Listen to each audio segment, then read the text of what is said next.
Bu o'sha 12 Pro'miz. Hozir yonadi. Sim karta qo'yib tekshirsak bo'ldi. Mana ko'ryapsizlar holatda. Ikkita plata ham swap bo'lgan bo'pti. No 0088. Telefonimiz yongan, tayyor bo'lgan.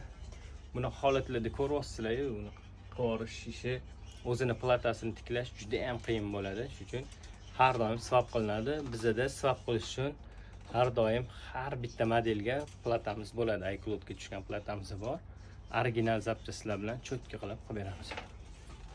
Ko'ryapsizlar mana platani qanaqa holatda bo'ladi. Bu 12 Pro ning platasi bo'ladi. Bu yerda olingan narsalari original plataga qo'yilgan, iCloudga. Shu narsalar olib qo'yilgandan keyin hamma ma'lumot o'tadi. Lekin endi buni hech narsa qilib bo'lmaydi. Ishini bitirib berdi. Okani hech qanaqangi ma'lumot o'chmadi. Telefonning ichida mana shunaqa narsalar bo'ladi. Uni ko'chirib qo'yish uchun ham ancha katta mehnat kerak bo'ladi.